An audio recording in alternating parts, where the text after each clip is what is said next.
Ang inyong bubungan, nagkagulatan.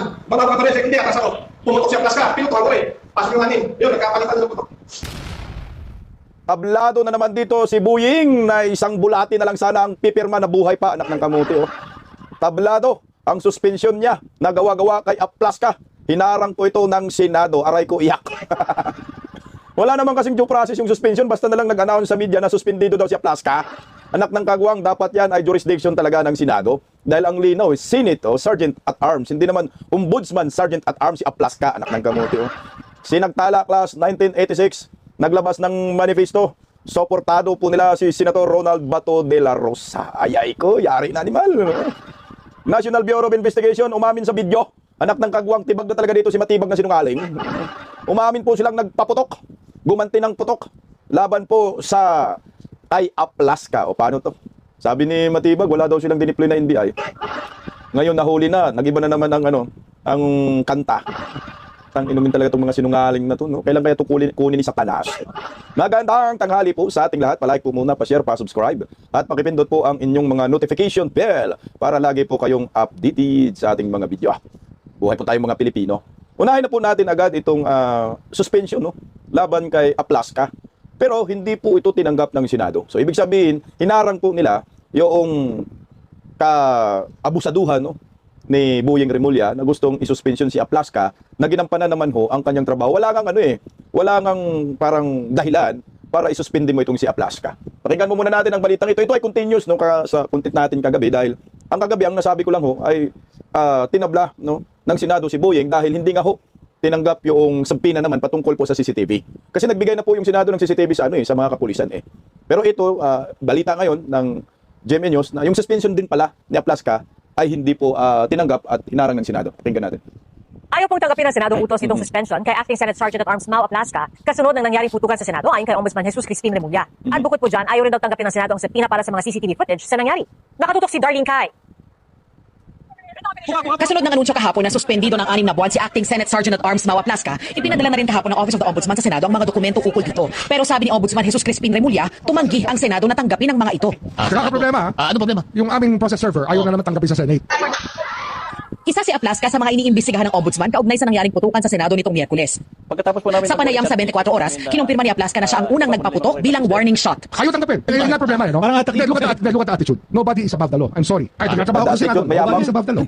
Pero sabi ni Remulla, kahit ayaw tanggapin ng Senado ang dokumento, epektibo pa rin simula kahapon ang suspensyon kay Aplaska. Hindi ko sila naintindihan. Yun naman, Kasi sa akin, considered served na yan. Kahit hindi nila tinanggap. Kasi notice sila. Bukod sa suspension order, hindi tinanggap ng Senado ang subpoena para Okay, tapos na po yung sampina kagabi, yung pag-usapan lang natin yung suspension order. Hindi po yan Buying eh. Hindi nga tinanggap. So ibig sabihin, hindi siya suspendido. Kasi under jurisdiction ng Senado, si Aplaska, ang liwanag ng posisyon, Senate, Sergeant at Arms. Hindi naman Ombudsman, Sergeant at Arms para ikaw ay suspendihin mo lang itong si Aplaska ng ganun-ganun na lang. Sabihin na lang natin may jurisdiction. Pag magsuspendi ka, dapat meron kang due process. Ang sabi nga ho ni Romeo Puques, retired general din ng Armed Forces of the Philippines, ang sabi niya dyan, Senate Sergeant at Arms General Mau Aplaska suspended for 6 months for firing a warning shot to defend his senators from armed attackers. Kasi, di ba, armadong mga NBI. No investigation, no trial, and outside the Ombudsman jurisdiction, very dangerous. Kaya nga eh, di ba? Wala ka mga investigasyon, no? Walang due process, basta ka lang magbaba ng suspension. Naalala ko tuloy yung ginawa ho ni Buying kay General Bantag. Sinuspindi lang ng walang due process, no, nung Department of Justice Secretary pa lang si Buying. Kaso nga lang ito, ang labo-labo naman eh, Senado yan eh, tapos Ombudsman. Tsaka, sabihin na lang natin may jurisdiction. Paano mo ma-justify yung suspension mo sa isang tao na wala kang investigasyon, wala kang due process? Ano yung attachment mo? Tika, suspendido ka dito. Oo nga, mayroong nagkaroong insidente. Pero maliwanag naman ho, sa nakikita natin sa mga video, na pinoprotektahan lamang ni Aplaska ang kanyang trabaho bilang isang Senate Sergeant at Arms. Ang layunin is to secure the Senado. Pa ito naman, ang sabi naman ho ni Attorney Rowena Guanzon, ito, abogada talaga to, magaling. Nakinig po kayo, Buying Remulla, para may matutunan kayo dito. May jurisdiction nga ba ang Ombudsman sa nangyayaring insidente at pag nasuspindihin si Aplaska? Papakinggan po natin. Ito pa isa, ang tanong ko, may complaint ba against him? Kasi paano magka-jurisdiction ng ombudsman kung wala siyang complaint? Correct. Kasi sabi niya preventive suspension, dapat may complaint. Bago siya magka-jurisdiction. Walang complaint. Tama ang pinakita ang complaint. Number 2, basta magsususpend siya dyan, sino ba mag-enforce ng order na yung suspension na yan? Hindi ba ang Senate President? Correct. Hindi ba may sarili ding investigation ang Senate President? Dapat. Senate President ang nag-iimbestiga. O sabihin na natin may kapangyarihan siya mag-imbestiga pero may complaint ba? Hindi basta-basta tayo, nagpuputok tayo sa loob ng gusali natin.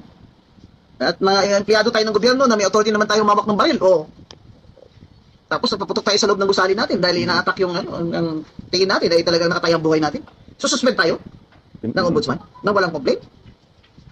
Isa pa po, yun pong suspension ninyo na preventive, yun na nga. Anong basis nga yung sinasabi ni Senator Marcoleta? Ano basis niya kung wala namang complaint? Diba parang, ang layo naman ito sa ugat. Ako minsan, sobra-sobra na. Pagkahawak ng kapangyarihan Ano na, mga busado na. Abuse Ano po na. natin ilayo sa usapan? Talaga po naman ang organ ng BBM ay hulihin si Senator Bato. Mhm. Yan talaga.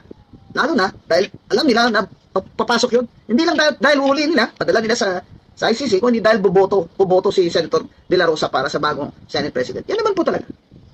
Yan po talaga ang dahilan. Pero sumusobra na po itong NBI. Grabe. Long firearms on Senate grounds. Kung sabihin mo na nasa gate lang sila, bakit kayo nag-checkpoint doon? Senate grounds yun eh. Correct. So wala silang jurisdiction. So yung premises na pinag-checkpoint nila ay under po yan ng Senate. So dapat Senate Sergeant at Arms po ang gumawa ng checkpoint dyan. So maliwanag sinabi na Atty. Rowena Guanzon, para magkaroon ng jurisdiction ang ombudsman sa kay Mau Aplasca, dapat may complaint at dapat may complainant para pwede silang mag-imbestiga. Sa sitwasyon pong ito, wala pong complainant at walang complaint. So wala pang investigasyon na nangyayari. Kaya hindi po pwedeng basta-basta lang magsuspindi sa isang government official. Ito naman kay sa Senado, jurisdiction po talaga ng Senado kung tatanggapin ba nila yung suspension order ng ombudsman or hindi. Kasi ang mag-implement yan Senado Kasi under by watch ng Senate itong Sergeant at Arms na si Aplasca. Okay, ayan na nga inarang na po yung suspension. Tama mantakin mo, ginampanan mo lang yung trabaho mo, suspendehin ka. Pakinggan natin si Mau Aplasca. Bakit nga ba siya nagpaputok? Kasi maraming naratibo na laban sa kanya, against Senado. Pakinggan natin itong interview na ito ni Corina Sanchez para mas maliwanagan po tayo. Narito po. Bakit po, nabanggit po sa akin dito kanina, na mayroon na pong mga staff na tila nakakaalam na may mangyayari. Kasi ang nangyari daw dito ay mayroong mga senador na nag-abiso sa mga kapwa senador na parang binibigyan na sila ng babala na umuwi ka na. At ito hindi lang nangyari sa isang senador. May iba pang mga nakakuha ng tawag o text na sila daw ay binabalaan na maganda siguro umuwi ka na. Bakit po ganun? Alam po, Ma'am Corina, since morning of yesterday, we have been constantly receiving reports na the NBI will forcibly serve the warrant to arrest Senator Bato. And then towards the afternoon po, na-confirm po namin through our CCTV and myself, when I went down, nakita ko po na may presence na po ang mga NBI dito sa premises ng Senate. Ito po yung kinikwento ninyo sa akin na it is very irregular that the NBI would conduct checkpoints around Senate. Tama po ma'am, it's very irregular. Tapos normally no po, if the NBI would come here, they will have to coordinate with us. Pero on that day po, since in the morning, wala po kaming na-receive na coordination from the National Bureau of Investigation. Ayun, kaya Stop muna tayo doon. Gusto ko po yung unang pahayag ni Aplasca. Alam niyo po kung pagbabasihan natin yan at saka hindi lang naman si Aplasca nagsabi yan, kundi yung ibang mga senador. Alam mo yung may tumatawag na sa mga senador, nag-abiso na umalis na kayo dyan. No? Pero yung majority, bagong majority, hindi umalis kasi nga hinintay nila yung impeachment, articles of impeachment kay Inday Sara, sinireceive nila. Pero nakapagtataka yung minority, nagsialisan. So pag tinignan po natin, itong minority na to, dapat sila imbestigahan. Kasi po posible may kinalaman sila sa plano ng NBI na sabi ni Mau Aplasca, alam na nila. No, na nandiyan na yung NBI sa JSI, sa compound po ng Senado na may balak po silang masama sa Senate. Alam na nila. Pero itong mga hinayupak na mga minority, mga traidor sa bayan, nagsialisan man lang na hindi sinabi. Iniwan nila yung Senado na alam nilang aatakihin ng mga armadong grupo. So dapat yung mga yon ay imbestigahan din at dapat masibak din sa pwesto itong mga to. Tuloy yun. tinatanong ko rin kasi si Ginong Aplasca kung bakit kinailangan na sila'y armado. Kasi nga daw, mayroong banta na parang inaabangan. Yung nalaman ko po nung ako'y bumaba doon sa common gate namin sa GSIS, nakausap ko po yung general manager ng GSIS. Kinonfirm naman niya sa akin na nag-request po sila ng augmentation from the National Bureau of Investigation para tulungan po silang i-secure yung premises ng GSIS. Premises ng GSIS, pero eto na, yung punto ng nagkabarilan kasi nagka-enkwentro na pala. Ano po yung paglalahad ng timeline noon? Pinapansin po daw kayo na parang nagpipilit pumasok? Doon po sa aming CCTV, nakita po namin na meron ng mga armado talaga na. So, Huli sila I doon. reported the information to the Senate President at nagpaalam po ako sa kanya na I will have to go and check kung totoo talaga. With armed Marines? Yes po, nag-assemble po kami ng quick reaction team to include the Marines and the PNP. At pumunta po kami doon sa second floor emergency exit. At malinaw naman, nalinawan Mga siraulo rin tong NBI, no? Susugod-sugod sa Senado, alam naman nila may mga CCTV, mga ugag. Tuso man ang matsing na paglalamangan din. Kunyari, barina-barina kayo, naman na pala kayo. Natang masaklap na may mga Marines na kasama, pero hindi daw pumutok yung Marines Tuloy, oh. Tingnan naman natin. tayo ni Ginoong Aplasca na ang Office of the Sergeant at Arms of the Senate, they do really have Marines in their office. Tama po, ma'am. The Marine contingent po is part of our regular security force dito po sa Senate. Has it always been that way? Dati pa po bang ganun? Nung dumating po ako dito, the first time I was designated sa inabot ko na po na meron pong Marines dito sa loob. I see. Okay. So bakit po? Kayo po ba mismo? Okay, linawin lang po natin. So yung Marines pala dyan ay dati na po silang dumuduty. So ibig sabihin, kasama ng Sergeant at Arms ang mga Marines. So, kung nagkataon talaga, kung hindi umatras yung mga NBI, ubo siguro yung NBI. Sige, tuloy. Oh. Ang nagpaputok ng unang beses. Tama po, accurate lang po ng yung report ng NBI. Na, kasi po, nung dumating po kami, nakita namin na meron po mga armadong tao at nakita namin na ano po sila, yung may mga ano po na NBI. Pero challenge pa namin sila kung sino sila. Sumagot naman po sila ng NBI.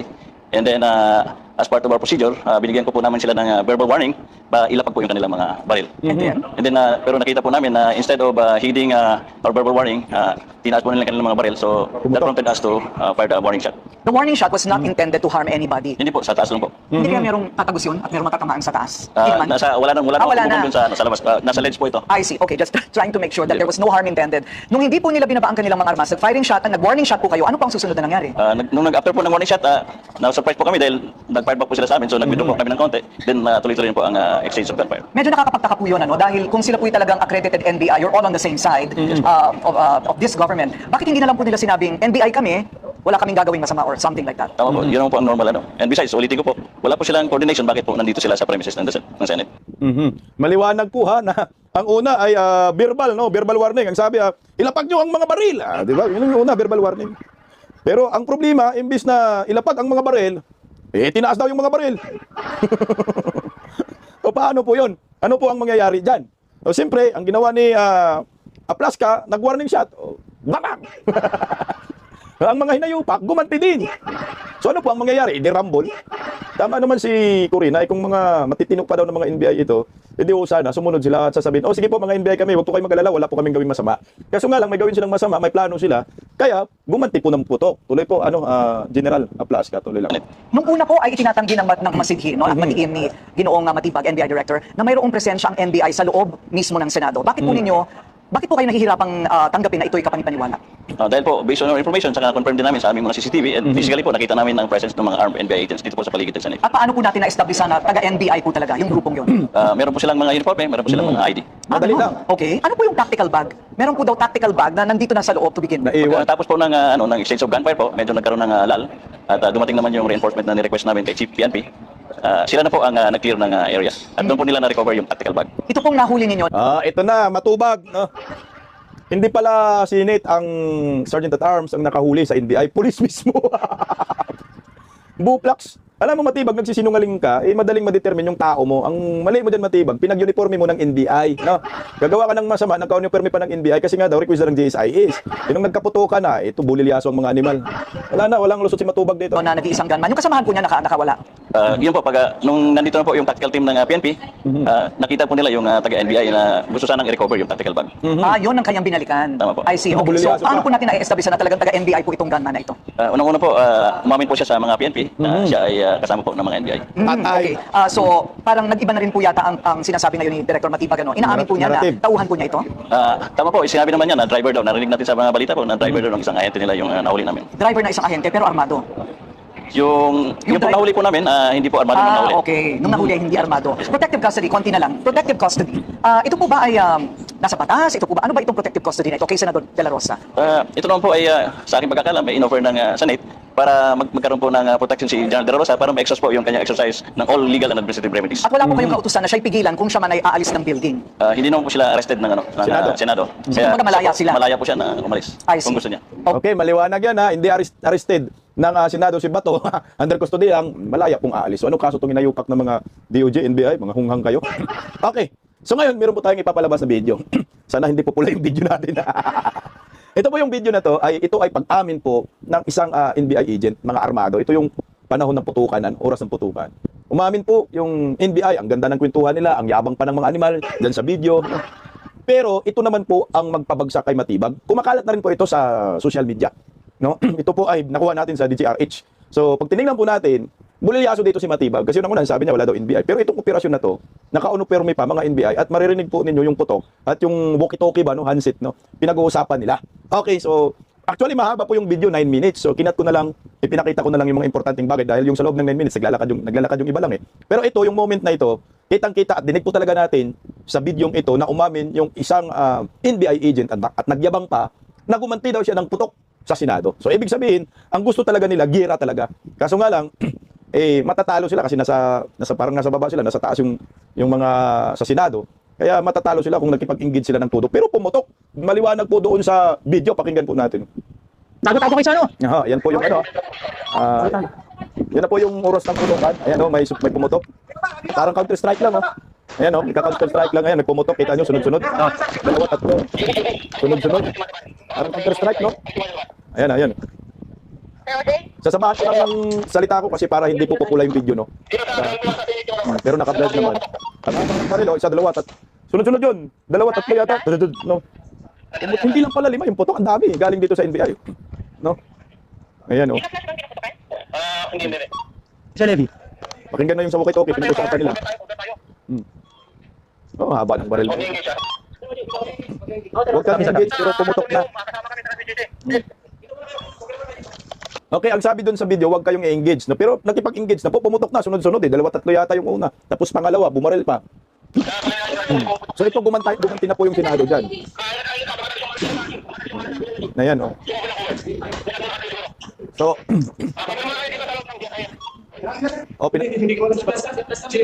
ito hindi daw nila alam na si Bato. Akala nila si Bato nakipagbarilan. Lumaysi yung isa, si Aplas ka. Okay, ito yung moment of truth. Oh, talagang tibag ka na dito, matibag. Pakinggan po ninyo ang sunod na na moment, no?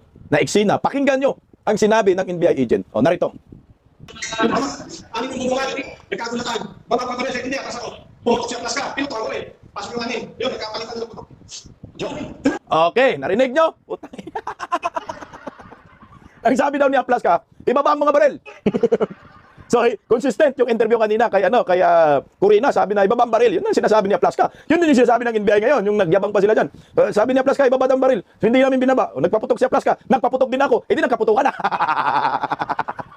Huli kayo mga animal kayo dyan. O, paano na? Ang bagay sa dyan ganyan. Wala nang kawala dito si Matibag. Ito na, mga bubunistang tanganista. Tuloy lang natin konti, yung mga yabang sila dyan eh. Hindi ka Exo. Siya lang masusunod. Oh. Kaya plus ka mismo. Pumotok ng tatlo pataas. Pumotok ako. Saan ba yun? Yung sa pinikap na. Sa kantin. Oo, dito sila lumabas sa ngayon. Yung pintuan ng pinikap na. Ayun. Yung assist na dito sa sinapin sa sinip. Ito lang ba sa limang access? Nakita ka dito palong ng kalayaan. Pinapalit na kami dun sa kalayaan eh. Tapos yung sa gym. Lahat kasi sila. Hindi ko sila nakikita kung saan sila. Yung paglabas namin doon, pinuputukan din kami. Yung mga close nila, mga ano. Putang ina, no? Alam nyo lang kung hindi pabayas ang gobyerno, itong mga tukulong to. Diba? Kung hindi utos to ni Bangag, kulong to. Putang ina yung ginawa nila sa Senado, paglusob na talaga yan. Ang dami-dami nila. Kita nyo yan? Mga armado ang habang mga baril. Naka-bulletproof pa ang iba dyan. Dapat ito, pag si Inday Sara maging presidente, balikan itong mga to. Ang dami. Bilang ko nga, mga more than 50 sila dyan eh. Mga NBI dahil yung mga ban. Sunod-sunod yung pasok dyan. Ito na. Kita na po natin kung sino po ang nagsasabi ng totoo. Kung sino yung consistent ng statement. Ang Senate, Sergeant at Arms, Aplas ka, consistent. Nagkukunik sa sinasabi ng NBI. Sinabi naman ni Aplas ka, nag-warning shot kami. Di, verbal muna. Sinabi na, ibaba nyo mga baril ninyo. Sinabi rin ng NBI, hindi nila binaba, nagpaputok na warning shot ang sabi ni Aplas ka. Sila gumaganti, so nagkaputukan. So maliwanag po na ang sinungaling dito, ang gobyernong Marcos at itong si Matibag. So ngayon, ano po dapat ang gagawin natin? Actually, sa akin lang kung ako po yung tatanungin ninyo, meron na po talagang constitutional crisis. So sa mga sitwasyong ito, dapat makialam na talaga ang Armed Forces of the Philippines mamagitan. Kasi hindi rin naman po pwede Senado mag-imbestiga. Hindi rin po pwede executive mag-imbestiga at ombudsman. Putangin na. Hawak yan ng executive yung ombudsman. Dapat dito ang mag-imbestiga, Armed Forces of the Philippines talaga. Mga military na. Out na yung mga pulis dan kasi sangkot din naman yan under executive department. Mga militar na talaga. Para makita natin yung impartiality. Pero ito, Senator Ronald Bato de la Rosa, humingi ho pala ng suporta sa mga militar, no? At saka sa kanyang kinabibilangan sinagtala class 1986. Pakinggan po muna natin yung interview kay Senator Bato dahil ito po yung pagbabasihan natin kung bakit sumuporta ngayon ang sinagtala class. Naglabas sila ng manifesto. Pakinggan po natin itong interview kay Senator Bato de la Rosa. Narito po. yung nag-file po ng resolution which is hinihimo kayo na mag-surrender po sa ICC. Huwag lang silang atat na atat, no? Na makulong tayo. Hintayin lang nila na darating tayo sa punto na yan kapag matapos na nating i-avail lahat ng mga legal remedies na nasa batas na pwede nating i-avail. Sen, kinukumpara kanila doon sa pag-surrender ni na dating Senador Trillanes at dating Senador De Lima. Pero kung titignan natin, Sen, sila kasi may local court order mula dito sa Pilipinas. Unlike po sa inyo na yung ICC warrant, which is foreign warrant of arrest po. Yan, malaki yung pagkakaiba, no? Pagkakaiba sa nature ng warrant. Sila, obligado silang mag-surrender dahil issued by a competent authority, local courts, competent court ang nag-issue. In our case, ang ICC is not a local competent court. Hindi naman natin nire-recognize yung warrant of ICC dahil nga hindi na tayo membro ng ICC. O bakit we are under no obligation to effect whatever warrant of arrest that they are issuing because hindi naman tayo membro nila. Yun ang malaking diferensya. At saka ang mahirap dyan nung sila ang nag-enjoy sa privilege na yan, nung panahon nila, Trillanes, sila De Lima, ay ina-avail nila yan. Pero ngayon, na ako na ang nag-a-avail, tinitira na nila. So ano yan, double standard? Kung sila ang nag-enjoy sa privilege na yan, okay lang. Kapag ako, hindi okay. Kaya alam naman natin ito, lahat, na ang punot dulo nito ay politics. Kasi kung talagang gusto nila ng accountability, kung mayroon man kami nagawa ni Pangulong Duterte na kasalanan, buhay na buhay yung ating mga korte dito sa Pilipinas. Pwede siya magpailang kaso dito. But since yung ugat nito lahat ay politika, gusto nila mabanish from the face of the earth yung mga Duterte at kanyang mga kaalyado, ginawa nila yung approach sa ICC. So, politika lang ito. But at the end of the day, sabi ko nga sa ating Pangulo, kahit na tayo magkalaban sa politika, pero noon magkasama tayo. Nagsumikap ako magkampanya para sa kanya na manalo sa bilang presidente. Pero ngayon, nasa kabilang panig na magkabilang panig. At the end of the day, siya Pilipino, ako Pilipino. Kanino tayo hingi ng suporta kapag ikaw ay nasa bingit ng kagipitan? Di ba? Sa iyong kapwa Pilipino? Hindi ba ako pwede maghingi ng suporta from the US government or from the Chinese government or from the Russian government, kundi from the Philippine government because I am a Filipino. And it is an obligation of the Philippine government to serve and protect its Filipino citizens. So, kanino ako makikiusap? Alangan mo makikiusap ako doon sa mga foreigner na protektahan ninyo ako from foreign intrusion. Dahil yung pakikialam ng foreign entity na yan, yung ICC, ay, sabi ko, marami tayong mga hero nagpapakamatay. Correct. Para lang sa ating kalayaan. Tapos yan, isusurrender lang natin kalayaan natin sa mga foreigner na yan. Hindi po maganda yun. Kaya, aside sa pananawagan ko sa ating Pangulo, Ito na yun. kung hindi pakinggan yung aking pananawagan ng ating Pangulo, ating gobyerno, ako personal na rin na nananawagan sa aking mga kapwa PMAers, yung mga graduate ng PMA, mga sundalo, mga pulis, mga Coast Guard, mga Army, mga Air Force, Navy, Marines, Bureau of Fire, BGMP, lahat ng mga uniform personnel. Pareho tayo ng sitwasyon, nagsiservisyo ng tapat sa ating bayan. Tapos ganun na lang, isusurrender ka sa foreign entity. So sana, tulungan nyo ako, naprotektahan nyo ating soberenya. Huwag po tayong magpapaapi sa mga dayuhan. Okay, so alam niyo po, tama po dito si Senator Ronald Bato de la Rosa kasi magkaiba talaga ang sitwasyon ni Trillanes, De Lima at Senator Bato. Si Senator Bato kasi wala po silang kaso dito sa ating bansa, pero si De Lima at Trillanes may mga kaso. Alam niyo ho, kung totoo talagang pananagutan ang gusto dito ni Bongbong Marcos, dapat nagsampa po sila ng kaso sa ating korte, hindi sa International Criminal Court. Kaso nga lang, pamumulitika ang gusto, kaya doon sa International Criminal Court. Hindi kasi abogado si Bongbong Marcos walang alam, hindi graduate yan ng college, kaya ganyan ang resulta. So ito po yung panawagan ni Senator Bato de la Rosa, meron pong tumalima. Okay, isa na po dito yung sinagtala class. Ito po, si post po yan ni Edie Givenchy. Latest update on sinagtala manifesto as of 12:30 AM, May 15, 2026, 97 mistas. O mga mista. Ito po yun, yung, ayan, yan po siya. Yung nag-post, yung umalik sa noo ni Bato. At meron din pong post na yan, ayan. Ang sabi, PMA mistas ni Senator Bato, nagpahayag ng suporta sa gitna ng ICC warrant of arrest. Basahin lang po natin yung manifesto nila. Marami na pala, 97 eh. Translate ko na po sa Tagalog para maintindihan ng karamihang mga Pilipino. Ito po yung manifesto nila. Manifesto, ito 1986 sinagtala class ka-PMA ni Senator Bato. Manifesto ng suporta ng sinagtala para kay Senator Ronald Bato de la Rosa. Kami, ang mga miyembro ng Philippine Military Academy, sinagtala class of 1986, na nakalista sa ibaba ay nagkakaisang nagpapahayag ng matatag at hindi matitinag na suporta para sa aming kamag-aral na si Senador Ronald Bato de la Rosa. Kilala namin siya, hindi lamang sa kanyang pangalan, ranggo o katungkulan sa publiko. Kilala namin siya sa mga taong magkasama kaming humubog sa ilalim ng disiplina, hirap at pagkakapatiran sa akademya. Batid namin ang bigat ng kanyang pagkatao, ang lalim ng kanyang katapatan at ang tibay ng kanyang paninindigan. Mula sa mga lupain ng Fort del Pilar hanggang sa pinakamataas na antas ng paglilingkod bayan, dala-dala ni Senator de la Rosa ang mga pagpapahalagang humubog sa amin, tapang, integridad, katapatan, at serbisyo bago ang sarili. Naglingkod siya sa hanay ng mga nakauniforme na sambayanang Pilipino at sa Republika ng may dedikasyon, katatagan at malalim na pakiramdam ng tungkulin. Sa panahong sinusubok ang kanyang pangalan at inuusisa ang kanyang mga naging hakbang, hindi kami mananatiling tahimik. Nakatindig kami kasama niya.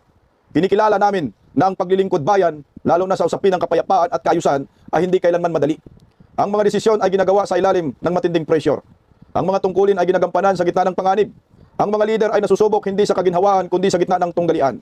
Hinirap ni Senador De La Rosa ang mga pagsubok na ito bilang sundalo, pulis at lingkod bayan. Pinagtitibay namin ang aming tiwala sa kanyang katatagan, katapatan sa bayan at paninindigan sa batas. Naniniwala kami na anumang prosesong may kinalaman sa kanya ay dapat maging patas na aayon sa batas at malaya sa pampolitikang pag-uusig. Bilang kanyang mga mista, kami ay nakatayong balikat at balikat kasama niya. Hindi dahil sa bulag na katapatan, kundi dahil sa tiwala namin sa taong aming nakilala. Nakasama sa pagsasanay, nakasama sa serbisyo at iginalang. Nanawagan kami sa lahat ng mga nagpapahalaga sa hustisya at pagiging patas na hayaang manaig ang katotohanan, due process, and ang rule of law. Ang Sinagtala Class of 1986 ay nanatiling matatag. Matatag kaming nanindigan, nagkakaisa kami kasama namin si Bato. Nilagdaan mga miyembro ng Philippine Military Academy Sinagtala Class of 1986. So mga 97 na po ang pumirma dyan to support Senator Ronald Bato de la Rosa. Alam niyo po, wala na kasi sa ulog din ng gobyernong Marcos eh. Kaya ako sa akin, gumitna na po ang Armed Forces of the Philippines dito. Wala na pong maayos na pag-iisip at desisyon yung mga nasa executive na gusto nang makialam sa trabaho ng legislative branch.